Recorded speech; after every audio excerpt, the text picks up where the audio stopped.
we're all rock and rollers here. You look like half a butt puppet.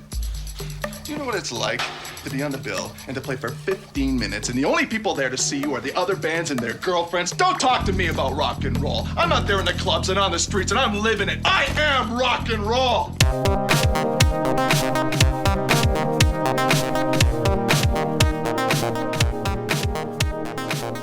I know how he feels, Drew. I know how he feels. I'm with you, Chaz. You know, we got to get this demo of The Last Row out to whatever podcast execs are out there, so we can be heard. You know, like, where do we go? We're out on the streets, man. We're living it every 2 weeks. Every 2 weeks, we're living podcasting. It. Quality comedy movie podcasting, Drew.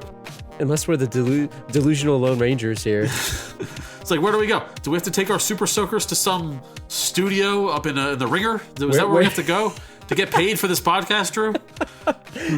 We're making negative money here. Welcome back. This is episode 90 of the Last Row Podcast. If you're looking for our website, thelastrowpodcast.com. 90. On Twitter, at The Last Row Pod. Facebook.com, Spotify, Apple Podcasts, Podchaser. If you're enjoying the show, please leave us a 5-star review. Maybe we'll get signed on WXXO, whatever the podcast radio station is. Chase our pods, please.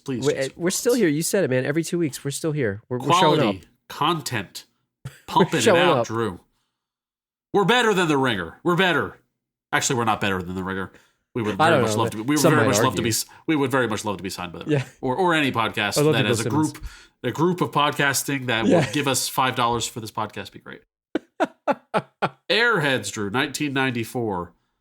Genre: comedy, crime, music. It's a crime drama. Is it a musical? Is it a musical? Is it? Well, how do you define a musical? Does it have to be like more than 50? Is it 51% singing, or is it? Nah, it's like 12% singing. So if you have 12% singing, it makes it a musical, or it's not a musical because it's a music movie. It's not a music movie. I'll go with you on that. And if it's not a crime drama, it's a crime comedy. A crimedy. It's crimedy. Directed by now we're definitely not getting paid for this podcast. Yeah, that. Directed by Michael Lehman, who has no claim to fame. Who of the Lehman Brothers? The Lehman Brothers, Drew. No claim to fame. But the writer of this movie, Drew, that I forgot his name. I think his name is Richie Wilkes. Richie Wilkes. He wrote and directed. No, he just wrote Triple X. And that's it. All right. And so really, this movie is made by people who really aren't not anything anymore. They're kind of like the Lone Rangers. They're kind of like us. No. Well, I mean, the director. So if you look at the director's IMDb, he directed 1,000 different episodes of different TV shows. Dude, so he's got a career, but like, come on. Come on. He's like us with our podcast. Yeah. But slightly more successful than us. Just a little. IMDb 6.1 out of 10. That's about right. Yeah, that's about right. Maybe it's about right. It's about right. Rotten Tomato 23%. Too low. That's way too low. Metacritic 46%. It's about right. That's about right. Maybe slightly low.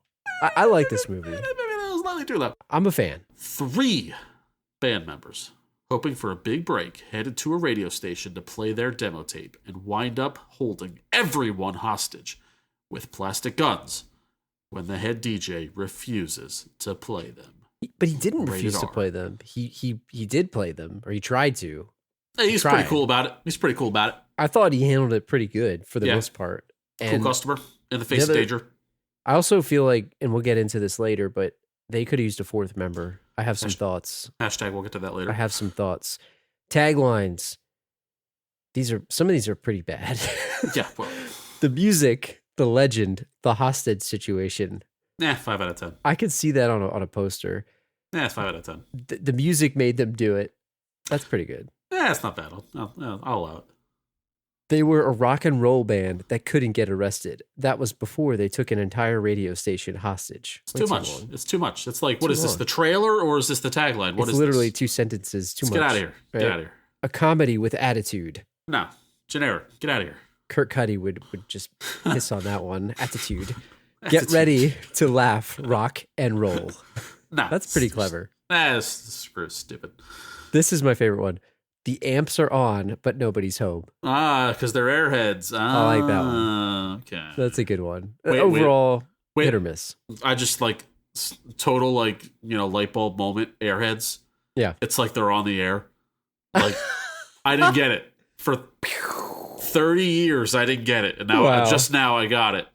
I think you just made me get it too. Like, 30 years later. It's a play on words. I just thought they were like dimwits. Oh my God. Airheads. They're Jesus Christ. No. Hey man, this is right. We should name this podcast Airheads. We renamed the last row podcast. This Airheads. This is why we don't get paid. Exactly. This is why. Speaking of money, Speaking of paid, financials. that's why we should get paid. Drew, the segue was perfect. That's why we should get paid. Write me a check here. Call up. What's his name? Jimmy Wing. Jimmy Wing. Who's the Jimmy Wing of podcasting? That's what I want to know. Must have a large ass suit. Speaking of financials, budget $11.2 million. What did they spend this on? Songs licensing. It had to be. It had to be the soundtrack because they had White Zombie in here, not Rob Zombie, but White Zombie featuring Rob Zombie. White Zombie. Before Rob Zombie existed, there was White Zombie. The person Rob Zombie, not the band Rob Zombie. Cumulative worldwide gross $5.75 million. I think they actually they made more than I thought they'd make. I mean, but this kind of movie, I don't know. It's the 90s. I mean, I guess it was Sandler in 94 is like sort of when he's getting super famous. When was Billy Madison? 95? Yeah. So Sandler. This is Sandler's first like major movie. Yeah. He made that other movie. Was it called like Going Overboard or something with Billy Bob? And it was like Billy Bob's first real movie too, kind of. Yeah. And it, like people pretend it doesn't exist, like it never happened, because it's allegedly so bad. I've never seen it. I never saw it. I know what you're talking about. This is like Adam Sandler's first movie, and he kind of has a backseat role. He's kind of like the third lead, right? Yeah. Yeah. I mean, he was popular at the time, and I think even he was on SNL. Yeah, right. And the Peter Travers review like even referenced him as the masked guy from whatever the skit was where he did like Opera Man, right? Yeah, yeah. No, but like skit. he's get like I think this movie made people realize, oh shit, this guy, he's pretty good. This guy has something. Yeah, yeah. Even though he was probably in it. Not the least, but he was the quietest of them all. Yeah, like this was definitely, definitely, he's no Buscemi and he's no Brendan Fraser was like hotter than hot back then. Yeah. So. And this is when Brendan Fraser's career was taken off because he was popular. I mean, we did Encino Man. Go back and watch that one. We did that. But this sort of leads me into the first topic that we have is really the 90s, just in general. We talk about the 90s a lot on this show. We were born in the 80s. It's sort of where we grew up. It's our decade. So deal with it. Yeah, exactly. As my sunglasses come down. But I'm not going to talk about the 90s in general here, but I noticed a lot of things that stood out to me. And I'm going to ask you, did you have any of these things? Oh, yeah. So Steve Buscemi's character works at a toy store. He works at Toys R Us, I think it was, which is 90s in itself, right? Yeah. But they had a bunch of different things that I noticed. It was like memorabilia. Stretch Armstrong really stood out to me. Did you have a Stretch Armstrong? No, I never did, and I always kind of wanted one. I don't know why I never had one. I don't think I ever specifically asked for it. I had a miniature version of it, but I had a different one. There was like a villain version of Stretch Armstrong, and it was this red guy, and he had like this vacuum thing where he got like super muscular. I remember it was red. The toy. Do you remember that? Yeah, I remember the toy. Didn't have it, but I know I don't of it. remember what it was called, but he was like the villain of it or something. And I had that. What about the crash dummies or crash test dummies? Love Not myself the band. No, I rented the video game on Super Nintendo. Yeah. From Lenko. I did that. Like, why did that become a thing? Like, why was crash test dummies a thing? Like, I don't get it. Like, was it a toy first? Or was it a show first? It was a commercial. It was a commercial first. It was legit PSA commercial. Yeah, but why did that become like a cartoon? I don't really get it. I don't know, man. Any successful mascot eventually becomes a toy. It's true. It's true. There's money to be made. Do you think there's like Flow toys? Like and Geico Gecko toys? Yeah, and the AT&T person. Yeah. Maybe there's toys of that. I don't know. What about the lady playing Game Gear the whole time? There was in Surf Ninjas too. It was like another big 90s. She must make a lot of money because if you're going to be playing Game Gear like that out without the plug, you're going to be going through those AA batteries like crazy. So I have a Sega Nomad sitting on the shelf right over here with Skitchin plugged into it right now. I have a Game Gear in my closet, but I don't have any of the games right now. I can't find where they have in my closet somewhere. But did you have a Game Gear? It's a little known secret. The Game Gear secretly sucks. Yeah, it wasn't very good. It wasn't very good, was it? No, it had the 2 buttons, just like the Game Boy. Yeah. But it was like Game Boy. I felt like they made games for the Game Boy. Yeah. What they did with Game Gear was they took a Sega game and like watered it, Genesis game, and like watered it down and put it onto Game Gear. Yeah, they made it terrible. They tried to like pass it off. Like you tried to play Sonic on a Game Gear. It's like he moved too fast for the screen. Yes. So you couldn't control him. And like Mortal Kombat too, you had 2 buttons. So how are you gonna? You just have punch and kick. You couldn't do the moves. Yeah. And I had these games, by the way. And then you had to if you had to play it sitting by a plug, a socket, and play it plugged in because you can't. A kid cannot survive playing that game. It took 6 AA's. Yeah. And it sucked the energy like nothing. It chewed through them. Yeah. I had the TV tuner for that thing too, by the way. I was like, what am I doing with that? Like, you're a Sega fanboy. I had no idea. I didn't know you back then. It's because I didn't have a TV in my room at the time, and like my aunt, who's sort of like my grandmother, she would like buy me stuff. You know what I mean? It was like she would spoil us, me and my brother, and we would get like cool stuff, and we'd go to the mall, and it's like, what do you want? And I remember, I think I went to. At the time, it was Electronics Boutique.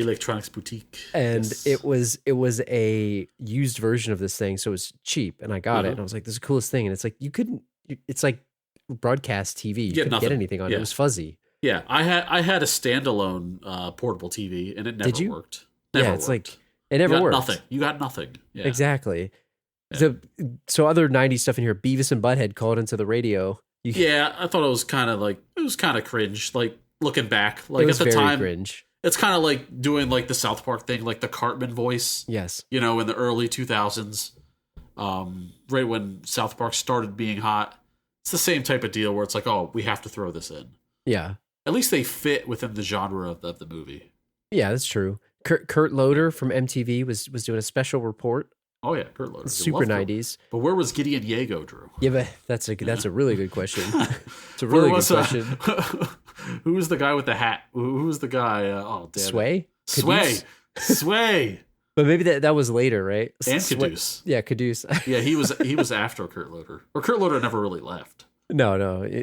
What about David Arquette? I think this movie could have used more David Arquette for me. I could have used less David Arquette. Really? I thought he was too much David Arquette. Oh, I like David Arquette. Give me more. I only like David Arquette in one movie, and it's the freaking wrestling movie. Ready to Rumble. Ready to Rumble. That's man, it's the only movie I like him in.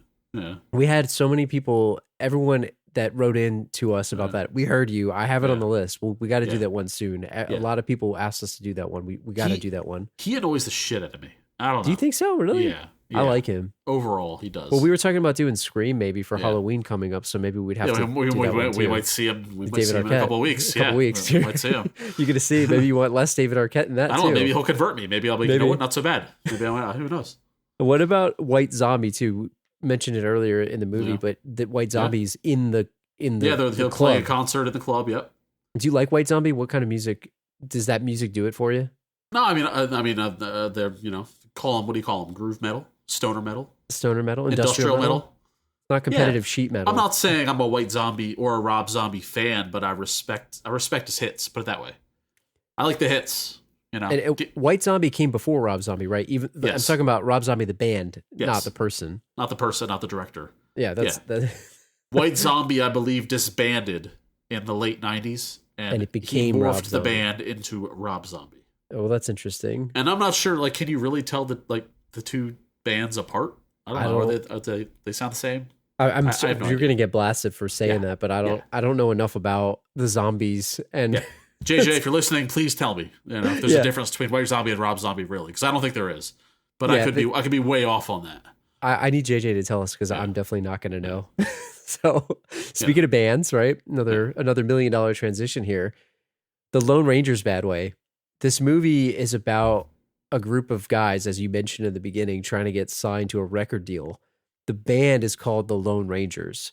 What kind of music do these guys even really make? Like, we barely hear it. We hear one song. 5 minutes of one song, really, for most of the movie.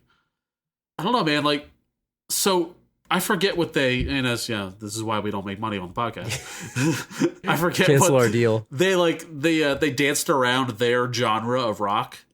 The word sludge was thrown around. Yeah. Facetiously, I think. Yeah. But. Yeah. But I don't know. It's kind of like a cross between punk and like standard rock, and like I don't know. Dare I say it, Drew? To me, it sounds a little bit like butt rock, but maybe not. Would you give him more credit than butt rock, or no? I see. It's hard to describe because butt rock now has taken on its own meaning, because we need to talk about the radio later, just in general. But at that time, like that was the only way you could hear music, I guess, unless you're going to some underground show buying a cassette tape or something. Yeah. So maybe it's butt rock. It seemed more like this weird blend of like heavy. Now, if I watch like the punk rock NBA, he would know exactly what genre this is because he's got like a very specific like. Finn would know. Finn would know. Finn would be naming all these random like bands that would fit within the specific genre because the guy just knows everything about music. Yeah. But with this band, it's sort of like a punk / metal / rock, if I had to describe it. It's funny because like I want to compare them to like The Offspring comes to mind for me, but it's not fully there, Yeah. And then like Green Day, but like that's not really it either. But like they're certainly not grunge because they're anti-grunge in the movie, so it's certainly not a Stone Temple Pilots Soundgarden type thing, which I actually believe they sound more like them than they do Offspring. What if we called them? What if we said they were mostly compared to the Reagan Youth, who's the band that literally wrote the song? That's what Finn would bring up. Yeah, but no, I don't know. Like maybe Live or Collective Soul. I guess it could be that. I don't know. It could be. But one could call Live butt rock if one so chose. Now you definitely could, and definitely Collective Soul. Now you could. I guess it would be alternative rock back then. It is. I mean, would you think these guys are actually good? Like, do you think they're any good? I have a critique of the song. We only hear one song, and I liked it. I feel like Chaz is saying they could get a better singer. They could use a front man. To be honest, they need somebody else. They need Pauly Shore in this movie. That's what they need. I don't want to jump ahead, but you haven't seen a Man on the Brain, man. No, they do because it's 1994. Uh-huh. You got all these guys. They're all sort of associated with each other to me. Yeah. Pauly could have made it. He could have made the movie. Pauly Shore. I'm not saying he should be the lead singer, but would he have stepped on Brendan Fraser's toes Probably. As far as like main billing in this movie? I think he might have stepped on his toes. To your point, he might have because he needed Brendan Fraser as the top billing, and him and Buscemi had like a good rapport, and maybe with Sandler being timid in the background, it just kind of worked. If you add Pauly into the mix, it wouldn't have worked, but I still would like the idea of him being in this movie. Yeah, because like I don't know, I feel like the vocalist in the song "Degenerated" was kind of lacking, but maybe that's just the style of vocals that I'm not a fan of. But I like the instrumentals. I certainly did. The music actually seemed pretty good. I feel like Pauly could have definitely improved with vocals. I don't know, but what would he have played? Would he have been the singer? He definitely would have singer with no instrument for sure. Frontman, bandana, a very David Lee Roth kind of thing. Yeah, he would.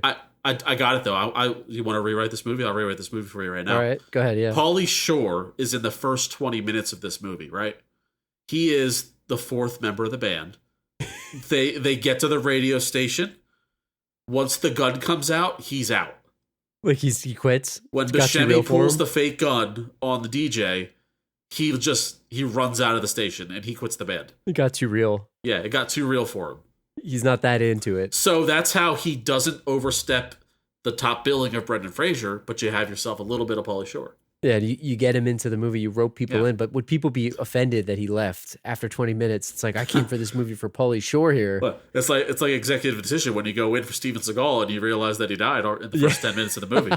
It's the same deal.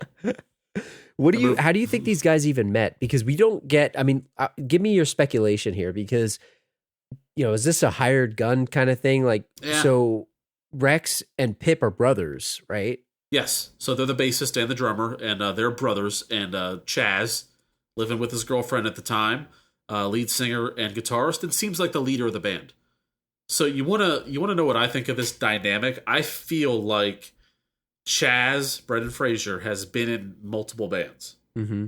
Do you agree? Do you get this vibe? He does. And he's kind of like I don't know. He's very opinionated and he's controlling, and I feel like he's got himself kicked out of many bands or multiple bands. I think he found the perfect dudes to back him up here because they sort of just are easygoing and they don't really care. Yes. They're kind of airheads, if you will. I feel like Chaz is definitely the loser of the group. As if the other two are lackeys, he's like the hopeless loser.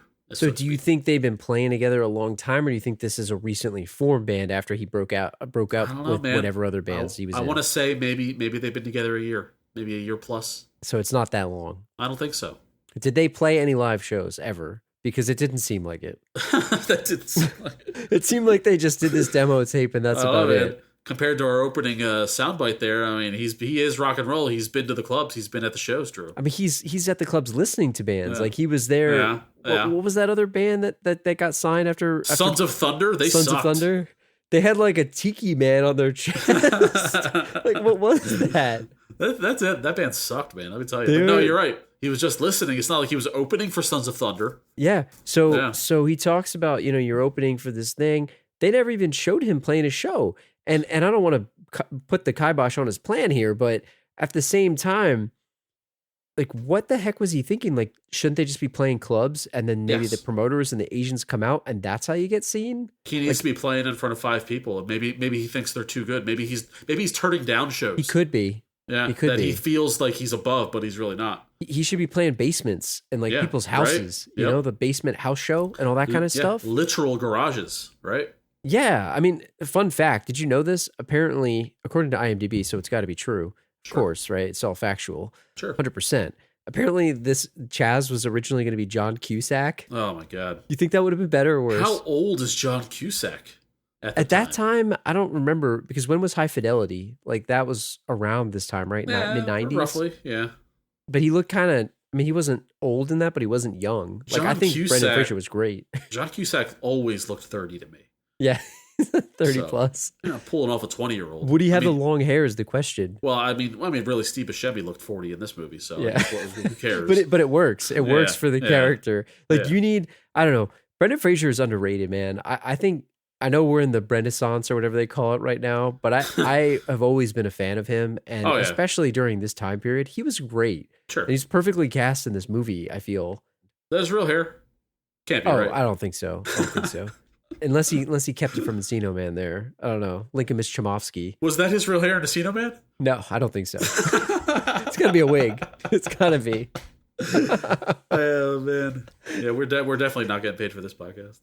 It might be. It might be real. I don't know. Not this episode, at least. Not this episode. This is our worst here, so. Sometimes we say best one yet. Yeah, worst one yet. Yeah. What do you think he did? What do you think he did before the band? Chaz, not Brendan Fraser. This is a man who has never held a job in his life, Drew. Do you think he was ripping movie tickets? Do you think he was sweeping up the aisles? No, hell no. He wasn't even fixing printers like Mark Wahlberg in Rockstar. He could get a gig at the toy store with Rex. Didn't ask for it. He could be cleaning some pools with Pip. He's not asking for it. He made fun of them for their jobs. Yeah. So but hey, and again, maybe he's right though. Maybe that's why they're not signed yet. So his they're not whole thing, all in. Maybe you got to go all in. So his whole thing is that he's living with his girlfriend, and that's his job, like trying to get his band signed. And like, look, I don't want to call the guy a loser because I don't think that he is, because I think he does have talent as the movie, promotes itself. But it's loser mentality to say that. Like, she's going to work. I don't know what she was doing. I think you said it might have been some type of office job. Yeah, receptionist or office clerk, like a clerk or some type of legal thing or something, right? She comes back. She's talking about her hard day at work, and he's like, "Oh, I met with a record producer. Sucks, babe." And it's like he's out there trying to do whatever, mooching off of his girlfriend. Like, how long has this been going on? And would she really put up with this? Like, this is the first main question I wanted to ask you. Is that she's kind of portrayed as like kind of a psycho girlfriend or flying off the handle. Yeah. Kicks him out pretty promptly. We meet her. She gets mad easily and kicks him out. But you got to think from her point of view. It's like, how long has this guy been mooching, right? Too long. Yeah. Too long. And it depends on how long they've been dating, but like, is she justified in like, Yes. or should she, does she really believe in him as a musician? Because like, as he said, babe, you got a free ride if we make it. But does she?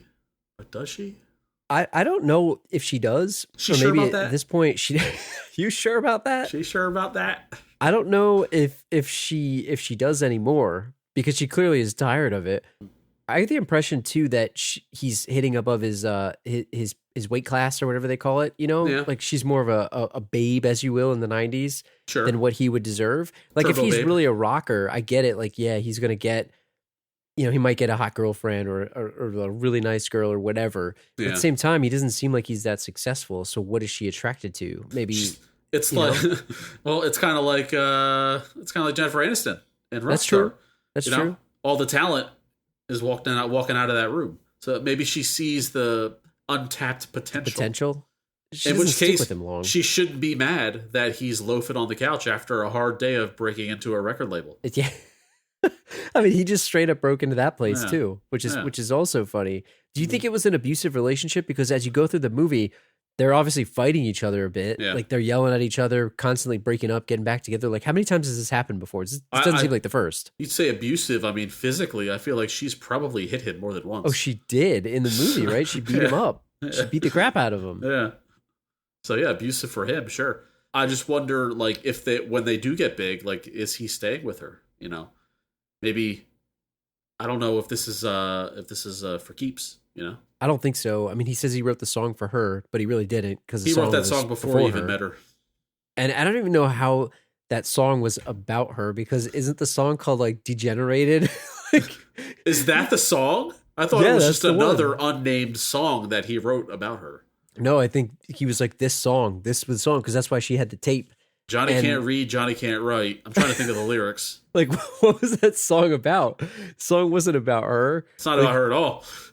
So that's, you know, maybe they're all dumb. Like all the Yeah. people are stupid because it's Yeah. like, how is that song about her at all? Yeah. Like he wrote it for her. Maybe he wrote it for the success. Yeah, Like he dedicated it this to her. one's for you. That's nothing to It's like do when with- it's like when a football player plays for grandma. You Yeah. know? It's Played like a game. not really for. It's like in her honor. But not even for her. that is like more realistic than Yeah. he wrote a song that has nothing to do with her. It's like I wrote a song for you, babe. it makes no sense Song about whatsoever. Exactly. But I Oh, wrote it man. for you so we can have success. What about Rex and Pip? We didn't talk much about them. They're brothers. It's Rex is Steve Buscemi and Pip is Adam Sandler. Great You know, names. you mentioned Rex is the bassist and he works at Toys R Us, and Pip is a pool boy. He's cleaning pools. We didn't get much of their backstory, to be honest. You know, they're brothers. That's Yeah. about it. First of all, the Steve Buscemi has a bassist body, first and foremost. Yeah, he does. He does. Skinny, 80-pound weakling looking guy. Like that's a bassist right then and there. So. Don't tell that to the Metallica guy here. except for what was his name? Trujillo, right? I liked it. I love the fact that he worked at a toy store. I got KB vibes or a Toy Works It vibes. said Toys R Us over on the Toys name R tag. Us. Was Yeah. it literally Toys R It Us? said Toys R Us. I took a screenshot because I thought it was KB. Interesting. I thought it was Interesting. KB. It looked like a KB because KB had those like wild aisles of Yes. like chaos. Yeah. Right. Toys R Us was more of like a large store, like a big one. to But me, like- more put together. Yeah. And more organized. Because KB's in the mall where kids are Yeah. coming in, like just throwing Yeah. stuff everywhere. I was one of those kids. Yeah. KB was like girls section, boys section. Go nuts, find whatever Yeah. you can because it's all Chaos. mixed together. Yeah. No. But I liked him. I liked him. Steve was great in the movie, and Adam Sandler really was a star-turning performance. Also, looks like a drummer, perfectly He does. casted, and also looks like a pool boy. Great He does. job. Cool Great boy job. drummer, perfect casting. May or may not have stooped the SWAT team leader's wife. Yeah. As we I find liked out later in the liked movie. that they sort of alluded to that, which made it really, really funny. Yeah. So you got all these guys in this band and they're just trying to get heard. Got What do it. they do, man? They gotta get their song on the radio so they can get signed. That's a good idea.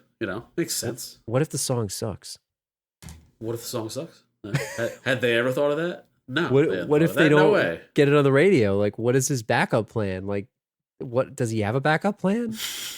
No, the backup plan is go back to work at Toys R Us. Is the backup plan? I mean, there is no for backup Buscemi. plan. He doesn't have a job. Like, Brendan Fraser doesn't have a job. No, he's going to turn to drugs. You have to get one. Yeah. So in order to do this, they decide that they're going to sneak into the building, and this sort of turns into this like series of unfortunate events. Like, they didn't go in there thinking that they were gonna shoot somebody, right? Like with a fake gun.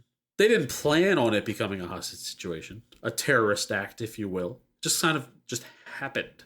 And they were trying to sneak in the back door of this place, right? So they weren't even trying to be violent. They were just trying to walk in and give the tape to the guy. And they showed up, and Joe Mantegna is there, and he's kind of like, "What are you guys doing here?" Right? Like, yeah. So here's the thing. I don't think it's that big of an ask. Do you? To play the song? To play the song. It's 3 minutes. They play the same 10 songs probably every day, right? Why not? But Michael McKean would argue that it is because he's got the advertisers, and they're going to say, "What was that crap that just played? You promised me you're going to put my pool ad after Pantera. Yeah, you're going to put my exactly. You can put my insurance ad, right after Zeppelin. Yeah, they're going to turn it off when the Lone Rangers come on. Who is this? What is this crap? Right? No, but I mean, it's not that big of a deal. You're right, because it's 3 minutes. But if you do it for one person, then all of a sudden you're going to get every freaking butt rock band in the entire LA County out there asking to get their tapes played, right? But how would they know that they did it for them? Wouldn't they just hear, here's a new song. Here's this song called The Lone Rangers. That's it, right? Well, did they know that they let him play it? Well, Joe Montana, he put the mic on him before he played it or attempted to play it, so he kind of outed it as a busted.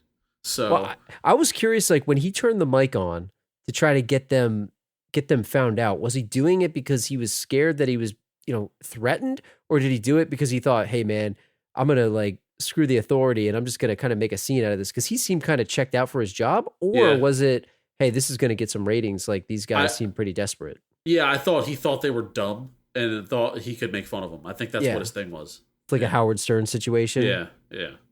Like I don't really know where he was going, but I think that does make sense because they did come across as desperate. Yeah, I think he was trying to I think he was thinking they were going to say something dumb and he was going to make fun of them. I want to ask you about this just in general, right? Because so they've got this hostage situation. They're in there, and if you haven't seen this movie, I guess I'm just kind of assuming everybody's seen it. They sneak into the radio station and they're trying to get this tape played. And as things kind of escalate, Brendan Fraser's getting upset. They do turn the mic on him. Steve Buscemi has that plastic water gun that looks like an actual Uzi that they stopped selling in 1994 because too realistic. It looked so realistic, and it was like a large Uzi. Like Brendan Fraser had the tiny one, and Buscemi had the giant one. But the thing's like a water gun, and they pull it out because he's just an idiot, I guess. Like, was he planning on pulling this out? What was going on with this? I feel like it was a total spur of the moment reaction. They did not plan on sticking the joint up. It just kind of happened, right? What crime did they actually commit? And maybe we could get into the legality of this whole thing, because they start taking hostages and all this stuff. And I'm jumping through everything here, but I want to talk more about the situation itself. So from a legal perspective, what did they do? As the resident legal expert here at Last Row Studios, Badway Esquire. The boys committed a crime of Penal Code 417.4. Is that literally it? Yeah.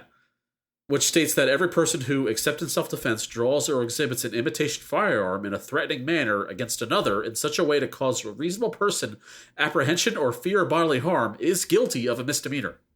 Just a misdemeanor, Drew. So it's a misdemeanor? Yeah. Because it was a water gun, or because, like, if he had a real gun, would it still be a misdemeanor? No, then that's the terroristic threats, I believe. So he's brandishing a fake weapon. Yeah. So let me tell you, the examples of these unlawful acts include jumping out from an alley and aiming a BB gun at someone, pushing a neighbor and pointing an imitation gun at him or her, yelling threatening words at someone, and then waving a replica weapon in his or her face, which is exactly what we have here. A replica, yeah. Yeah. We're looking at a mandatory minimum 30 days and up to 6 months. But what about... in line with what they got at the end of the movie. But what about hostages? Like, if it was a fake gun. So here's where I'm going to debate this, because they took hostages with a fake gun. Yes. They threatened the police, right? They were with the police officers. They were resisting arrest. Like, they caused a big situation. Like, does that still fall in the category that you said? There might be multiple charges, right? So let me. I just Googled terroristic threats, right? You better be careful what you're Googling there. Yeah, I know. The things we do for the listeners here. A terroristic threat is a threat to commit a crime of violence or a threat to cause bodily injury to another person, and terrorization as the result of the prescribed conduct. Yes, I believe this falls under the definition of terroristic threats. They held hostage how many people? Like at least 6? And then you got Michael Richards climbing around in the air ducts? Based on criminaldefenselawyer.com, a terroristic threat, depending on the nature, can result into imprisonment up to 400 or more years. 40 or more years up to 100. Depending. I don't want to belittle like a public defender, because obviously they have a hard job. But like, to me, I'm thinking about like, and not even Saul Goodman, but I'm thinking about like the worst lawyer you could possibly get. It's like publicdefender.com. They like, go there to check the law. Like the public defender from My Cousin Vinny that stutters. Like, you get that guy. like he's on the website trying to figure out what the law says before he goes to court. Yep. Like, that's what I'm thinking about right now. I don't know. I feel like if My Cousin Vinny were set in the 2000s, Joe Pesci's character would have been Googling things. He'd have his law degree online. Yeah, I get the feeling. Oh, it wouldn't be surprising. Well, I mean, because what else did they do, right? So they did the terroristic threats. They held the hostages, at least 6 of them. I don't know if there's charges based on that. They fought the police. They antagonized the crowd. They destroyed property. They spent a hell of a lot of the police's money. Demands, right? I mean, all these random demands, right? So they could plead insanity. They created a disturbance. So I feel like they were hit with the 417.4 for brandishing a fake firearm, and also they got hit with misdemeanor for terroristic threats, which probably tacked on another 6 months to a year. Yeah.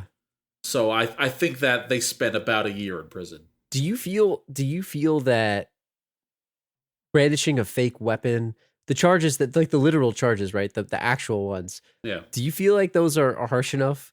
Because like, I get it. It's not a real gun, but you could make people do some really messed up stuff if they think their lives are in danger. And then by the end of it, you say, "Oh, just kidding," and shoot them with hot sauce. Hot sauce. So what? Right? What about another movie that we didn't do, but we should probably do this movie at some point? The Chase with Charlie Sheen. Doesn't he hold up he takes, was it Christy Swanson with like a Butterfinger? Is that brandishing a fake weapon too? Does that count? Yeah, I don't even remember. He holds like a Butterfinger behind their back and like it's supposed to be a fake gun. I remember that. Yeah. That it's a candy bar. I don't know. That's less because it's a candy bar. It's like if you see the gun and it looks real, and you get someone to do God knows what, then that you deserve, for sure.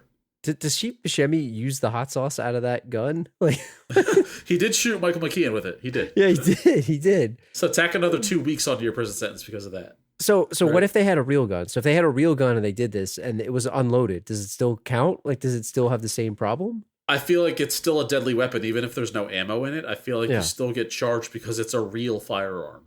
My question is, how does this movie change if they did use real weapons, right? It would have got dark really fast, I think. Or no. Let me rephrase. So they used squirt guns, but you know how Kramer got the real gun from the SWAT guy? Yeah. And then he dropped it. It's like an MP5, I think, or something. Yeah. And then he dropped it, and then they were holding a real gun for a little bit there at the end of the movie. Yeah. Why didn't that count? That should count. But, it's the police's fault. But yeah, they gave it to him. What if they accidentally killed one person? Yeah. Total accident, didn't mean to do it. They shot David Arquette in the face. He's out of the movie like you wanted. Yeah. Does that change their status as not only obviously it changes the jail sentence, but does it change their record contract? Maybe. I think it becomes certain record companies aren't going to touch them, but maybe others would. out of the infamy of it, the pure infamy. Like, I don't know if Jimmy Wing's gonna sign them, or maybe he wants to because he's like a ruthless businessman regardless. Yeah. I just wonder, like, if it's like the kind of thing where it's like, oh, you know, what could have been with these people, or if it would have been, oh yeah, you know, they accidentally killed a guy. They said it was an accident. They spent 5 years in jail, and now they're coming out with a hot new single. Like, would they be accepted? I mean, or would they be shunned? Depends on how good the music is, I think. Yeah, right. Are you Michael Jackson? Are you R. Kelly? Yeah. Or, I mean, they're or not? competing with that. Yeah. How popular would this whole radio station be during this whole situation? Because they're broadcasting live. I mean, if you watch this, they were taking every song that they wanted. And, you know, I don't know why Michael McKean just doesn't have one burned CD with like 10 songs on it. Because at that time, like, that's all they're going to play. But they've got racks and racks and rooms of CDs, right? Yeah. And all these different albums. And they're out there picking different songs to play, asking them, hey, put this on, put that on. So they were sort of like living the dream, running their own radio station for a hot minute. Yeah. Like, how popular would this thing be? I mean, I would have gone out there. It sounded like a party, man, right? It's like the OJ chase. Yeah. It's like the equivalent, like they're listening on the radio. I mean, this would have been massive at the time, right? Oh yeah, this would have been a thing. It would have been on TV, obviously. I would have been glued to it for sure. And Michael McKean was out there making business deals for advertising space while he was a hostage, right? Yeah. And these people believed it was a real gun because why wouldn't they? Mm-hmm. And they were held up, so they were just abiding by every situation and every term that these guys wanted. They were trying to get this tape played. It's just kind of funny how like the crowd was like totally into it and wanting to get closer to the building. Like, would you go closer to a building that you know had armed assailants in them? No, I don't. These people were so sure that they were not going to get shot. It's like. I don't know about that. And let's be serious, right? We talk about policing and bad policing in a lot of the episodes. I'm not gonna dump on Winston Zedmore here, but how dare you? Maybe he needed to do his job a little bit better because you shouldn't have people that close. Like, that would be a situation. There'd be helicopters everywhere. Like, what's going on with that? They did have the yellow tape. Is the they tape did, not but they good didn't enough? They put it too close. Was it too close? You got to back that perimeter up. It's way too close. Yep. That's Chris Farley's fault, not Winston Zedmore's fault. He was out looking for the girl. He was the one with the tape. He's the one that made the perimeter. No, but I think Winston did a good job, you know, of he didn't threaten him, handling the hostage situation and the hostility of it too. Really, right? Because you had the other SWAT guys coming in trying to just wreck the place. I think he knew within the first 30 seconds of talking to Chaz that he knew he had a weak mind and he was on the other line. Amateur. Yeah. I mean, the whole thing is about them getting this demo played. So they roll up with this reel to reel, and he brings in like the master copy, right? It's like a literal tape, like tape. It's a film. On a reel. It's like a film. Yeah. Well, it almost looks like a little film canister. Yeah, and they don't have, I think it was like the master of their whole demo, and they don't even have the equipment to play. Joe Mantegna is like, what the hell are you talking about? I can't play this crap. So even if they wanted to play it, which he tried to, they couldn't play it. Yeah. So they needed to get a cassette. And this whole thing is like, this is the conflict of the whole movie, right? Like, I'm kind of putting it into a nutshell, but he's got to find the other tape, right? And his girlfriend had it. She threw it out the car. A dog peed on it or something. And they're just trying to get this other tape to be played. But so if they had this real player, not the cassette, and they would have played it, like, would the movie have just ended there? Like, what would have happened? There would have been no hostage situation. I feel like, I don't know. Do you think they would have gotten signed had the song just been heard without the fanfare? But I mean, I think the thing is, you're hoping that someone's actually listening in the 3 minutes that it was played too, because I don't think that they're, and maybe I'm wrong, but in 94, whenever this was, right? I doubt that there was some record executive that sat there and listened to every minute of the radio, because they're going to be hearing the same 5 songs over and over and over. Here's the thing. It's played one time, right? And it was maybe, I don't know, what did you say? It was like 4:00 in the afternoon? Yeah, it was in the afternoon. It was light out. I guess the way these things work is you play it if enough people like it enough to call into the radio station that song and again. Request it. Because in 94, it's not like you could just find the song on the internet or go out to the store and buy it. If it's a brand new song, you want to hear it on the radio again. So you have to call the radio station and say, hey, play that Lone Ranger song again. What was that new song you played earlier? That was hot. True. So that's the thing. That's where the word of mouth spreads into it getting played more. If on that initial play, the people that did hear it call in because they want to hear it again. I still think that they were making a mistake by not playing like basement house shows and stuff like that, because such a long shot to get this thing played on the radio and for enough people to listen to it, like build your fandom and your following the other way. Maybe they were and they didn't show it. I don't know, because like if they were that good, but maybe they're delusional. Maybe the whole point of the movie is they are airheads, No, they are. Pardon the play on words. Maybe they aren't that good, and maybe they got the record deal and the Live in Prison album went triple platinum, as the thing said at the end of the movie, because of the incident, right? Oh, I think that's what they imply, right? I think that's what they maybe imply. They're just not that good. I mean, the song's kind of good, I mean, musically, but, maybe their fame is a product of their stick up and not so much the music. Could this plan exist today? Like, is this even possible? No. I think the answer is no, right? No, because what's the radio? Radio? Tell me why. What's the radio? What is the radio, Drew? You got streaming. You can't stick up Spotify. Can you? Well, maybe you can. I don't know. Go there, yeah, right. Yeah.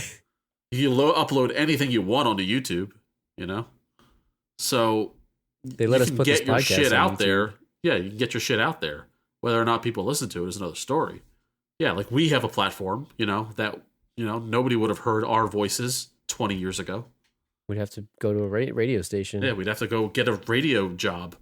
And we'd be doing talk radio at 2 a.m. to get our feet wet. Yeah, and as far as like satellite radio, Sirius, XM, stuff like that, the Lone Rangers would have an easier job maybe getting it on one of those stations, just because the genres are more segmented. So it's not so much national radio station or something that just plays the hits. Like they might be able to get into like Octane, yeah, who plays some new metal, or there's a harder metal station, things like that. So, do you have Sirius XM? I don't. I only get it when my car offers it to me for a free trial, which I've had a few times. Imagining your car being like, Badway, here's the trial. Your car's offering it to you. Yeah.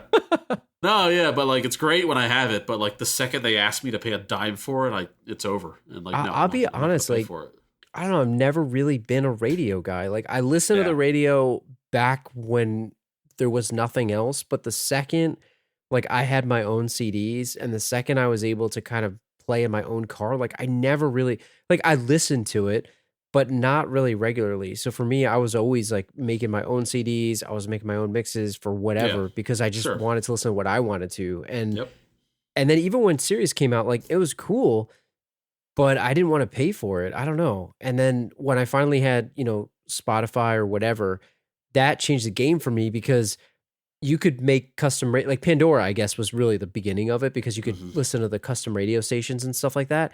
And I love that. Like when I was at work, I would just listen to that. Yeah. But I don't know. It's like TV, right? I don't like ads. They drive me insane. And if I have to listen to, 5 minutes of the same song over and over, and then 25 minutes of stupid ads for like plumbing and other random crap, like I just can't stand it. There's a lot of dead time in there that you could be further entertained while you're stuck in your car. I mean, I hate to be that curmudgeon here, but I just can't stand it. Yeah. And I listen to talk, like I would listen to more of the talk radio, like sports talk or something like that, or even and then when podcasts came around, like forget it, that's what I listened to pretty much, right? Yeah, I mean, all of you people listening right now, you definitely don't listen to the radio anymore because you're too busy listening to the Last Row podcast. Yeah, exactly. So, not only our new episodes, but then you're going to go immediately back and listen to our backlog. I mean, and I have nothing against the radio. Just for me personally, I don't really listen to it. I don't know. Like I know it's popular. I mean, it's still popular enough for sure, but like. I think, and especially age might play a factor in it, where a large portion of people under 30, for more so than over 30, are probably strictly, they hop in their car, they go straight on the Bluetooth and play whatever, and don't even think about plugging into FM, AM, or XM. Sirius. I mean, I used to have the CD book. I still have one sitting right over there, right? Oh, like man. You pop the discs in.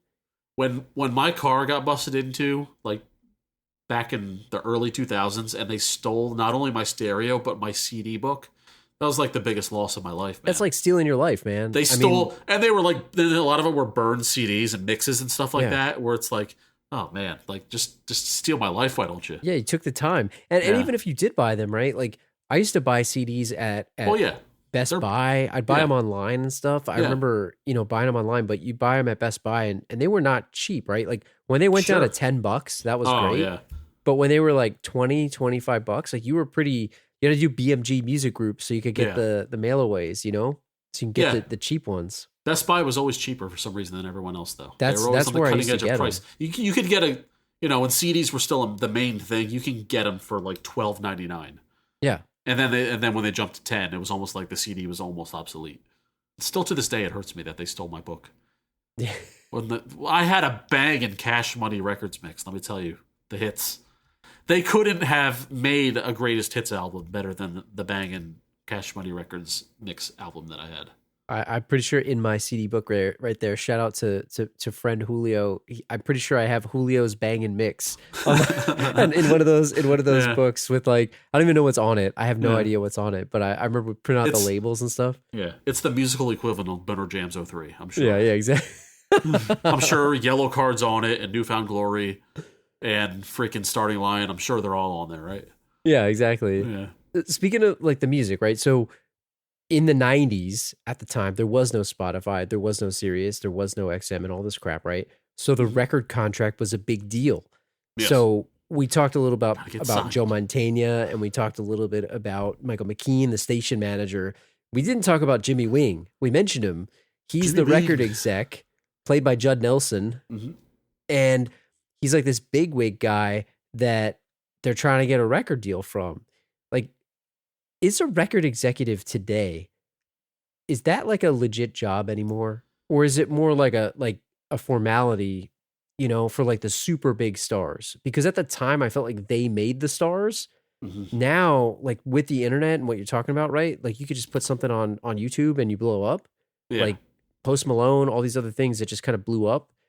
Like what is the role of the record executive these days? Like a Jimmy Wing? I don't know, man. I feel like it's less, or it's like it's got the position has to be morphed into something else, right? Yeah. Just because of the the discovery of the act is such a different thing anymore.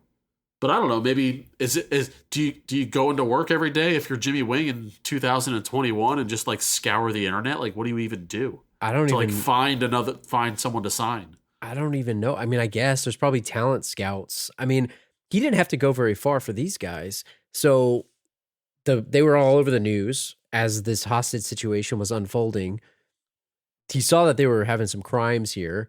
Mm-hmm. They got him, Michael McKean got him to the station, and they were drawing up a contract because he wanted to capitalize on the fact that all this crap was happening. So he drew up this record contract for them, and they were going to sign it. Like, would you have signed this thing? Like, what? And would they really be popular? Like, is this a good PR move for Jimmy Wing to go sign these guys? Like, obviously it's popular, but they're criminals at this point. Like, wouldn't they get a lot of crap for doing this? It depends on like what type of label you are, right? So if you're like, I don't know, I'm thinking of those record labels of the 90s, like Virgin. Yeah. Or, I can't even think. Like, for example, if you're Death Row Records. Yeah. It's not a big deal.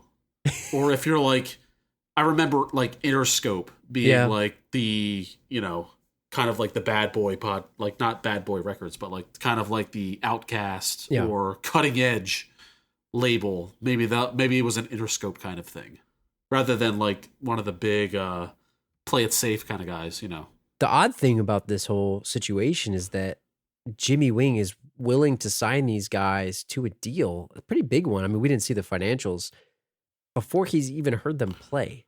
Mm-hmm. Do you think that's a good idea? Chaz in the movie was like adamantly against this, but I think he's kind of a freaking idiot for thinking that. Like, I feel like you take the deal and then you play your songs. At this point, chicken or egg, it doesn't matter which one comes first. Like, he had like this, I don't know, morality thing, I guess, to where he wanted to be signed for the right reasons, but that went out the door the second they busted Uzis out. That went out the door. So, I mean, would you have signed the deal? Some kind of delusional. Yeah, I would have signed the deal, of course. I mean, the interesting thing is like Jimmy Wing, like I don't even know. And he wanted, so the whole premise of this is that they were going to have this deal. Michael McKean's going to be their manager. He's going to check the deal for them. And then they're going to play like the whole thing here, but they were going to play a live show for this crazy crowd before they knew they were going to get arrested. And Jimmy Wing's whole thing was, if you sign with us, we'll get you off. We got really good lawyers. We'll make sure you don't go to jail. How realistic is that? Well, they Googled penal code 417.4, so they knew. Defensecriminal.com. It wasn't a big deal. It was not a big deal.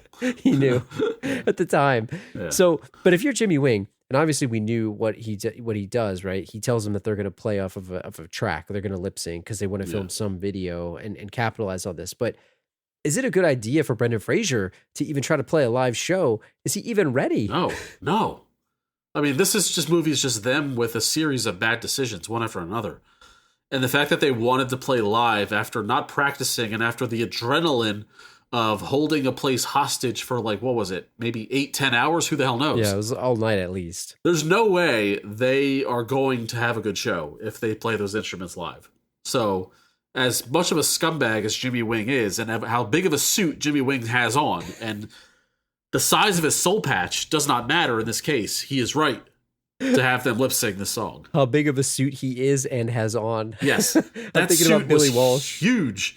It was like, you talk about double breasted, that thing was like quadruple breasted. Quadruple breasted suit, let me tell you. So would you think they would have failed miserably if they tried to play this show?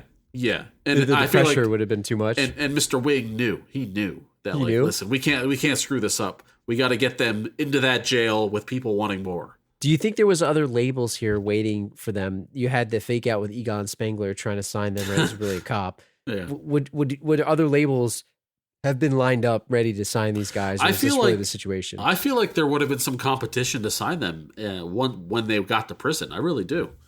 And we don't know for sure if they even signed with Jimmy Wing or not when it was all said and done.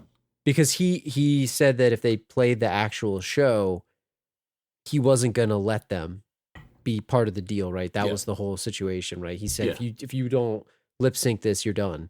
And they basically refused. said, screw off. Yeah, they threw the instruments down and beat up the stage and all that. But maybe he saw, like, you know what? This is great. So they still never played a show as far as we're concerned, right? It's all tape. I mean, they could be Milli Vanilli for all we know. Well, and then until the prison set. So. Until the prison scene, right? And that's it, right? But so they break all their instruments and that's about it. And they go to jail. And the movie sort of ends with them playing this prison show. I got the impression Joe Mantegna, who's the VJ, right? Yeah. Or DJ. I got the impression he was their manager. Yeah, well, we knew the radio gig was gone because they went easy listening, so he needed something to do. He kind of got Stockholm Syndrome in the middle of that, so he became, he grew fond of the boys.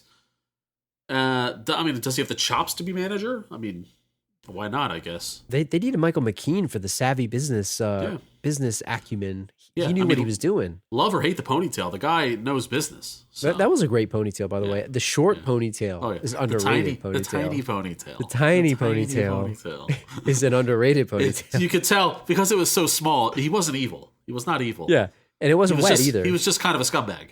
It wasn't. The short ponytail that's not wet is scumbag ponytail, right? Like record executive / whatever. I'm surprised Jimmy Wing didn't have one. Wing should have ponytail, but he had slick back. He was slick back. He was a piece of shit. Yeah, he was. he didn't used to be. He was. Yeah, he was. And it was slick back. Yeah, think that's not slick back. Not pushback. It was absolutely slick back. He probably had sloppy steaks too. Oh yeah, sloppy steaks for sure. It's exactly. I can see him. I can see him having them. So, but then the movie ends and they there's a voiceover or a text over that says that they served 3 months for kidnapping, theft, and assault with hot pepper sauce, and their album Live in Prison, as you mentioned earlier, went triple platinum. Yeah, I mean, so we talked about this before. I mean, I forgot about kidnapping. I kind of lumped that in with terroristic threats. Oh, and theft. They stole the concert tickets. That counts. That totally counts. Yeah. They stole like hundreds of them. Yeah. No, that makes sense. So we glossed. We didn't talk about this at all. But along with, I've said this before in other shows. I love the end of movie like text. Yeah. Saying what happened in the future to the people in the movie. I love that. And I also loved in the beginning the title sequence.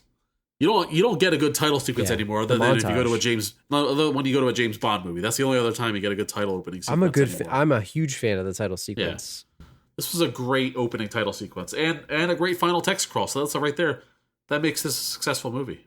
Do you think this band would have stayed popular, or is this going to be like a passing trend? Like grunge is big at this time, right? They're in prison doing this music. What's going to happen? Is it out of line to say that Degenerated is a one-hit wonder?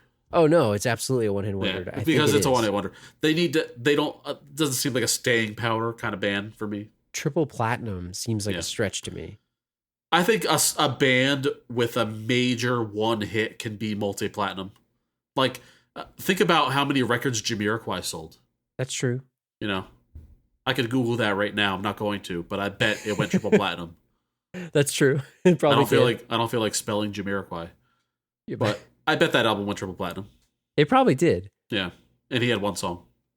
We had been talking about doing this movie for a long time, and I know we were sort of all over the place with it. The plot doesn't really matter. It's sort of the hypotheticals, but does it hold up to when you saw it? Because I saw this a long time ago, and it's been quite a while since I've watched this. Did it hold up to you when you saw it this time? Oh yeah, so this was definitely an HBO movie back in the day.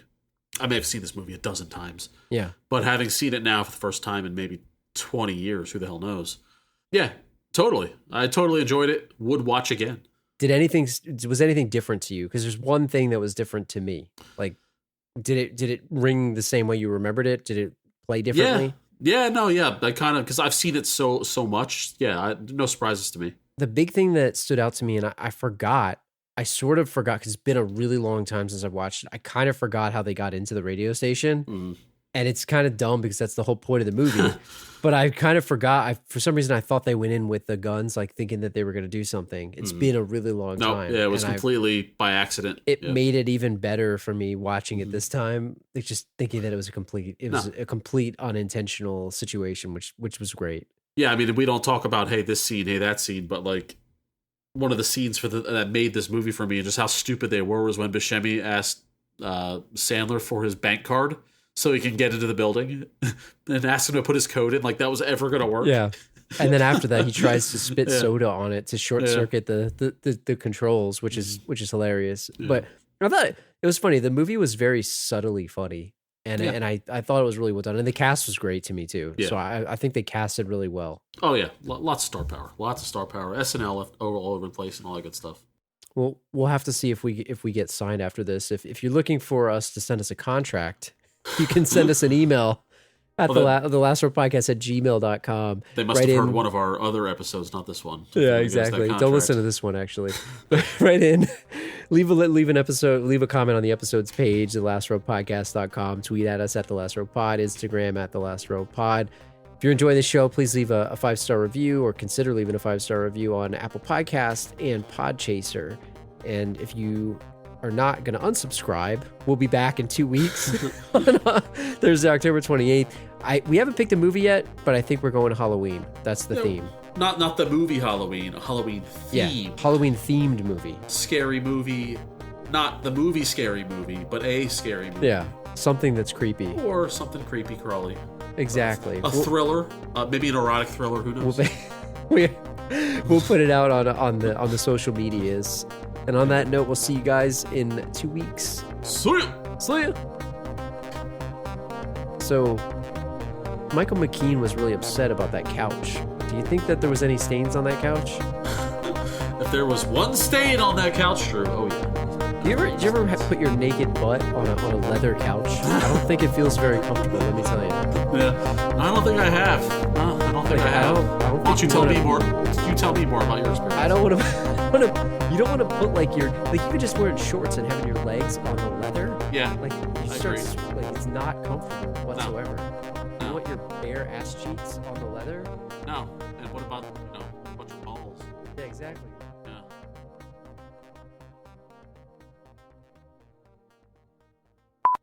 I don't think this is going well. No, I think it's going pretty bad actually. I think.